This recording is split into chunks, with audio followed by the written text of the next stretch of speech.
Sempre considerei Warren Buffett o melhor investidor do mundo. Ele é um bilionário que construiu uma fortuna de mais de 108 bilhões de dólares em quase 60 anos, sempre escolhendo as melhores ações e empresas para investir. Veja os bilionários mais ricos do mundo.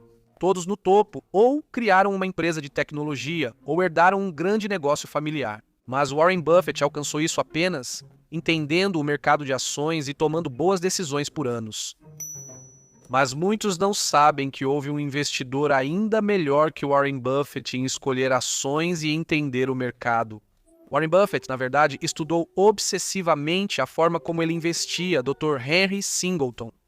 Como fundador do conglomerado Teledyne, de 1963 a 1990, Singleton comprou e investiu em mais de 130 empresas. Ao longo da carreira de investimentos de Warren Buffett, ele registrou um retorno anual composto de 20,1% para seus investidores. Singleton atingiu 20,4%.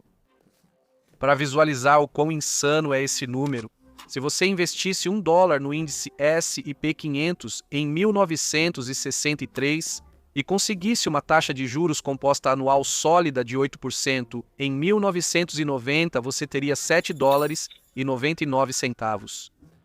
Mas se você tivesse investido $1 com Singleton, em 1990 você teria $150,28. Isso é 19 vezes melhor do que o S&P 500. E um pouco melhor do que Buffett, cujo retorno de 20,1% te daria $140,50. Buffett já disse que considera o Dr. Henry Singleton, da Teledyne, como tendo o melhor histórico de operação e alocação de capital na história dos negócios americanos. Mesmo reunindo os 100 melhores formados em escolas de negócios, seu desempenho ainda seria muito inferior ao de Singleton. Então vamos analisar exatamente o que tornou Singleton tão bom e as 3 coisas que Buffett pegou e usou em seu próprio império de negócios. Henry Singleton não tinha uma formação empresarial comum nem de longe. Enquanto Warren Buffett comprava suas primeiras ações aos 11 anos de idade, Singleton estudava matemática avançada, fazia doutorado em engenharia e programava o primeiro computador no MIT nos anos 1930. Depois de se formar, ele desenvolveu um sistema para remover campos magnéticos dos navios americanos durante a Segunda Guerra Mundial, para que não fossem detectados por submarinos alemães. E Singleton nunca havia realmente administrado uma empresa até os 44 anos de idade, o que é impressionante quando você considera o quão bem-sucedido ele se tornou depois disso. Em 1960, Singleton fundou a empresa de tecnologia Teledyne, que produzia equipamentos elétricos de nicho. Mas Singleton não tinha intenção de permanecer em um nicho. Ele queria fazer da Teledyne um conglomerado como Buffett fez com a Berkshire Hathaway. A Teledyne usaria seu fluxo de caixa excedente para adquirir outras empresas. A Teledyne acabou adquirindo 130 empresas na década seguinte, com foco em eletrônica aeronáutica, metais especiais e seguros. E a prioridade número 1 de Singleton era só comprar empresas que tivessem um valor sólido e duradouro. Singleton nunca comprou empresas mal-sucedidas por preços baixos tentando recuperá-las. Em vez disso, ele focava em empresas lucrativas e em crescimento, com liderança de mercado, muitas vezes em nichos específicos e restritos. Ele nunca se interessou em comprar uma ação com a intenção de ganhar dinheiro rápido no curto prazo. Tudo era focado em manter no longo prazo e valorizar as empresas com o tempo. Ele detestava a ideia de comprar e vender rápido. Isso me desagrada muito. Esse conceito é repulsivo, não fazemos isso. Analisamos possibilidades econômicas de longo prazo. Esse foco em valor de longo prazo compensou. Em 1980, o New York Times afirmou que, enquanto outros conglomerados se desfaziam de aquisições problemáticas dos anos 1960, a Teledyne mantinha o portfólio sólido escolhido por Singleton, considerado um dos melhores gestores de ativos. Ao assistir às reuniões de acionistas de Warren Buffett, fica claro que ele seguiu o exemplo de Singleton ou chegou às mesmas conclusões sozinho. Se o negócio não é bom em sua essência, por que investir? Essa visão levou Buffett a ter Heinz, American Express e Coca-Cola. Aqui estão as perguntas que Singleton fazia toda vez que comprava uma empresa. Primeira, É lucrativa? Google, Apple, Chick-fil-A, todas têm lucros enormes. Singleton teria adorado elas. Está crescendo? Vimos a OpenAI crescer de forma impressionante. Vimos o White Claw explodir em popularidade. Precisa ter uma história de crescimento como parte disso. E, o mais importante, tinha liderança de mercado? Pense na Visa, pense na Taiwan Semiconductor. Essas estão na linha de frente de seus setores. E é impossível imaginar alguém tirando essa superioridade delas. Tudo isso era importante. A principal prioridade de Singleton era a lucratividade. Ele nunca adquiria uma empresa se ela não tivesse um fluxo de caixa forte, porque queria pegar esse dinheiro e usá-lo para adquirir outras empresas ou investir de forma mais agressiva no crescimento daquela empresa. Então, ele não teria sido fã da Peloton, do Airbnb ou do Pinterest, porque essas empresas não conseguem gerar nenhum tipo de lucro consistente. Fluxo de caixa é muito diferente de lucro contábil. Singleton priorizava o caixa, não a receita total, e avisou aos investidores da Teledyne que os lucros trimestrais iriam oscilar. Nossa contabilidade é feita para maximizar o fluxo de caixa, não o lucro contábil. Se você olhar as cartas aos acionistas de Warren Buffett, vai perceber exatamente a mesma mensagem. Não preste atenção ao lucro contábil. Na carta aos acionistas de 1981, ele escreveu: "Nossas decisões de aquisição serão voltadas para maximizar os benefícios econômicos reais, não para maximizar o domínio gerencial ou os números apresentados para fins contábeis. No longo prazo, administrações que priorizam a aparência contábil em vez da substância econômica geralmente não conseguem nenhum dos dois. Contadores podem manipular números para parecerem bons, mas se você mantém o investimento na empresa no longo prazo, como Singleton ou Buffett, isso não ajuda muito." Dê uma olhada no relatório de 2009 de Buffett, onde ele expõe exatamente quais são os critérios de aquisição dele para a Berkshire Hathaway. Ele procura por grandes empresas que valham o tempo dele, que tenham demonstrado capacidade consistente de gerar lucros, bom fluxo de caixa, boa gestão atual, um negócio que ele entenda e um preço definido para que ele possa decidir se o negócio está supervalorizado ou subvalorizado. Parece simples, não é?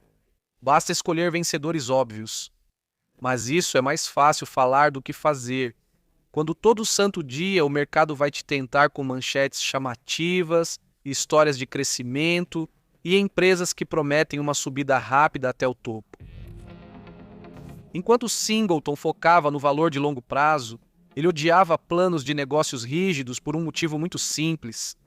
Ele sabia que não podia prever o futuro, e ele enfrentou isso de frente em uma reunião anual da Teledyne, onde disse: "Eu sei que muitas pessoas têm planos muito fortes e definidos que elas elaboraram para todo tipo de coisa, mas estamos sujeitos a uma quantidade enorme de influências externas e a grande maioria delas não pode ser prevista. Então, minha ideia é manter a flexibilidade. Isso o ajudou a mudar de direção em grandes decisões quando preciso. Por exemplo, quando uma de suas empresas, a Packard Bell, que focava no mercado de televisores para consumidores, estava sendo esmagada por empresas japonesas como a Sony, Singleton foi inteligente o suficiente para perceber que era uma batalha perdida e tirou completamente a empresa do ramo de fabricação de TVs. A Packard Bell passou a focar na fabricação de PCs compatíveis com IBM, que eram vendidos na Sears, e acabou se tornando maior e mais lucrativa. O que Singleton fez de certo foi não cair na falácia do custo irrecuperável. Só porque ele já tinha investido no negócio, já tinha os ativos e estava tendo prejuízo, não significava que ele persistiria contra todas as probabilidades. Ele assumiu o prejuízo e seguiu em frente. Buffett resumiu isso de forma brilhante. No final das contas, Singleton foi 100% racional, e há pouquíssimos CEOs sobre os quais eu posso fazer essa afirmação. Buffett também é implacavelmente flexível. Ele normalmente mantém suas ações por muito tempo, mas não teve medo de se desfazer de 3 bilhões em ações da Verizon no início de 2022, depois de comprá-las apenas um ano antes. A empresa crescia mal e ele não gostou do que viu. Ambos sabiam que, ao se encontrarem em um buraco, o mais importante é parar de cavar. A terceira e mais impressionante coisa que Singleton fez foi confiar em seu próprio julgamento, mesmo quando todo o mercado gritava para ele fazer o oposto. Imagine isso. Nos anos 1960, as ações da Teledyne estavam em alta. Singleton viu que tinha muito valor em uma ação talvez supervalorizada. Então, o que fazer? Você vende suas ações por dinheiro ou usa suas ações para adquirir outras empresas que geram fluxo de caixa. É por isso que ele adquiriu 130 empresas, podemos ganhar muito dinheiro. Nós ganhamos muito dinheiro agora. Isso não é novidade. As empresas vendem ações o tempo todo para financiar aquisições e fazem isso de forma agressiva. Mas o que tornou Singleton diferente foi como ele reagiu quando o jogo virou em 1969. O mercado inteiro caiu mais de 35%, e os investidores ficaram especialmente desanimados com os conglomerados que eles percebiam como relativamente ineficientes na alocação de capital. A Teledyne, referência entre os conglomerados, sofreu grande impacto. Suas ações caíram de 40 para 8 dólares. Mas Singleton apostou que o mercado tinha corrigido demais e investiu pesado na recompra de ações. A Teledyne acabou recomprando quase 90% de suas ações em circulação por aqueles preços baixíssimos. Singleton decidiu que esse era o melhor caminho depois de analisar todas as opções que estavam disponíveis para ele. Lembre-se, ele tinha um portfólio de empresas que ainda geravam fluxo de caixa. Mas, em vez de adquirir outras empresas, ele percebeu que suas próprias ações estavam tão subvalorizadas que ofereciam o melhor retorno para seu investimento. Alguns membros do conselho de Singleton questionaram seus métodos, pensando se o mercado sabia algo que eles desconheciam. E Singleton disse: "Não acredito em tentar prever o mercado, apenas compre coisa boa. Valor, e quando o mercado estiver pronto, esse valor será reconhecido nos próximos 10 anos. O mercado deu razão a Singleton. A receita anual da Teledyne aumentou 89%. O lucro líquido aumentou 315%, e a mesma ação da Teledyne, que valia 8 dólares, quando Singleton fez essas recompras, disparou para 175 por ação. As recompras fizeram a Teledyne render um retorno anual composto incrível de 42%. Vou usar números simples para mostrar o brilhantismo das recompras feitas por Singleton. Imagine que sua empresa tem 100 ações em circulação. E como essas são empresas do Singleton, elas são lucrativas. Elas têm 100 dólares de lucro. Isso significa que, efetivamente, cada ação da empresa tem direito a 1 dólar de lucro. Mas se você recomprasse metade dessas ações, fazendo com que a empresa tivesse apenas 50 ações em circulação, mas ainda assim tivesse aqueles 100 dólares de lucro, então você teria 2 dólares de lucro por ação. Muito bom. Mas lembre-se, Singleton recomprou 90% das ações em circulação. Então, na verdade, ele reduziu tudo para 10 ações efetivamente em circulação, ainda manteve seu lucro e multiplicou por 10 o lucro por ação. Olhando para trás, esses números parecem claros e óbvios, mas no momento, Singleton teve que confiar na própria análise em vez do humor do mercado.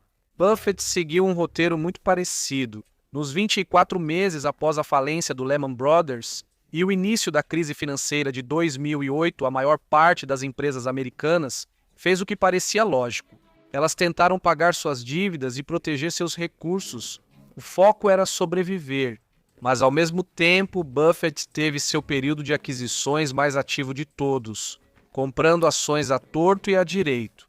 Como Singleton no início dos anos 70, Buffett viu sua oportunidade e investiu capital justamente quando todos os outros estavam recuando. E havia ótimos negócios a serem feitos. Em sua carta aos acionistas de 2008, Buffett escreveu que o mercado de ações em queda não incomoda a mim e a Charlie. Na verdade, nós gostamos dessas quedas de preço se tivermos recursos disponíveis para aumentar nossas posições. Se quisermos resumir a posição de Buffett em uma frase, seria esta: seja cauteloso quando outros forem gananciosos e ganancioso quando forem cautelosos. Assim como Singleton, Buffett também utilizou recompra de ações quando acredita que a Berkshire Hathaway está subvalorizada pelo mercado. A Berkshire gastou quase 20 bilhões a mais recomprando suas próprias ações desde 2018 do que investiu para construir sua enorme participação na Apple em 2020. No total, Buffett investiu mais de 51 bilhões de dólares em sua estratégia de recompra desde 2018, seguindo os passos de seu mentor, Henry Singleton. Para ser um grande investidor, não basta apenas estar certo. Se você estiver certo quando todo mundo também está, você faz parte do consenso e seus retornos serão relativamente normais. O segredo é tomar a decisão certa quando o consenso do mercado está contra você, porque aí, se você estiver certo, vai lucrar muito. Quando chegamos ao final de um vídeo como este, o mais bonito de perceber é que não precisamos fazer nosso capital crescer 20% ao ano durante décadas para obter um resultado espetacular. O que podemos fazer é manter uma mentalidade flexível, buscar áreas onde possamos investir que tenham valor a longo prazo. E nas poucas situações em que nossa análise nos levou a ter a maior convicção no nosso investimento, apostar alto e confiar em nossa intuição. Foi isso que Singleton fez. Foi isso que Buffett fez. E é disso que se trata este canal. Desenvolver as habilidades que vamos precisar para alcançar os mais altos níveis de desempenho de elite. O que você faz com esse desempenho e riqueza é decisão sua. Singleton comprou terras para a pecuária e se aposentou no Novo México antes de falecer em 1999. Não sei o que Buffett faz, mas a propaganda diz que ainda tem uma casa que comprou por $31 mil em Nebraska. De qualquer forma, este canal continuará ensinando você sobre as estratégias da elite e focando nas receitas atemporais que funcionaram década após década para construir grandes negócios. Se interessou? Então confira também nosso vídeo sobre Steve Jobs. Seu herói, Edwin Land, construiu a Polaroid e Jobs pegou muitas de suas estratégias e receitas para construir a Apple. Dá uma olhada.